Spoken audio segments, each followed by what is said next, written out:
Welcome to the presentation on high performance liquid chromatography done by Group 7 of CS R1A. This presentation introduces HPLC and discusses the principles and instrumentation of HPLC. It further dives into its applications and advantages as well as limitations. The references have been provided towards the end of the presentation. HPLC is a form of liquid chromatography used to separate, identify, and quantify compounds that are dissolved in a solution. It uses the basic principle of column chromatography. Thus, it is basically a highly improved form of column liquid chromatography. The difference being that instead of a solvent being allowed to drip through a column under gravity, it is forced through under high pressures of up to 400 atmospheres. This is basically how an HPLC system will look like. Block diagram for an HPLC system has been shown here. Coming to the principle, purification in high-performance liquid chromatography takes place in a separation column between a stationary and a mobile phase. Stationary phase is granular material with very small porous particles in a separation column, whilst the mobile phase is a solvent or solvent mixture, which is forced at high pressure through the separation column. Sample is injected via a valve with connected loop into the mobile phase flow from the pump to the separation column using a syringe. The individual components of the sample migrate through the column at different rates because they are retained to a varying degree by interactions with the stationary phase. After leaving the column, the individual substances are detected by a suitable detector and passed on as a signal to the HPLC software on the computer. The chromatogram, which is developed on the computer, allows for the identification and quantification of the different substances. The diagram here shows how the different components of a sample are getting separated in HPLC. Coming to the instrumentation of HPLC, an HPLC system consists of the following: the pump, injector, column, detector, recorder, degasser, and column header. Schematic of an HPLC instrument is shown here. The first and the foremost part of an HPLC system is the pump. Pump is positioned in the most upper stream of the liquid chromatography system and generates a flow of element from the solvent reservoir into the system. It also provides a consistent pressure at any condition and a controllable and reproducible flow rate. Injector. An injector is placed next to the pump. The simplest method is to use a syringe and the sample is introduced to the flow of element.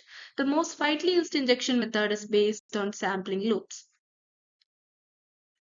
The separation is performed inside the column, which is another important part of the HPLC system. The resin columns are often prepared in a stainless steel housing instead of glass columns. Most column housing is made of stainless steel since stainless is tolerant towards a large variety of solvents.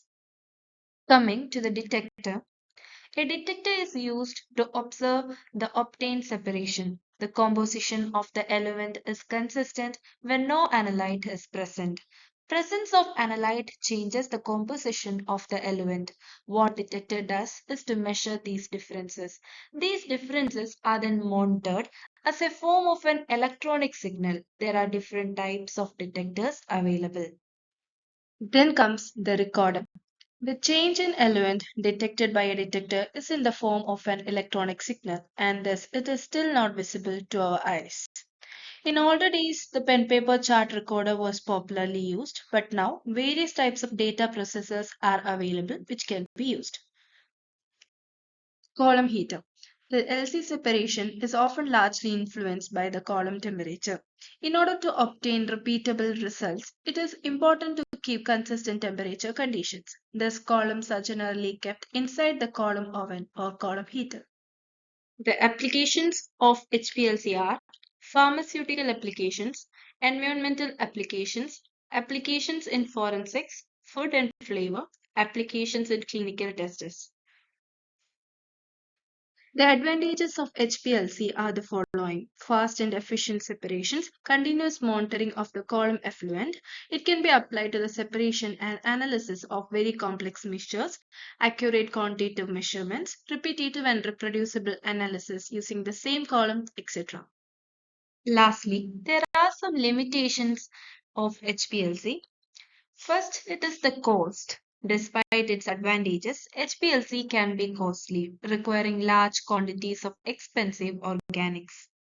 Next is the complexity. HPLC does have low sensitivity for certain compounds, and some cannot be detected as they are irreversibly absorbed. Volatile substances are better separated by gas chromatography. References. That's the end of our video presentation. Thank you.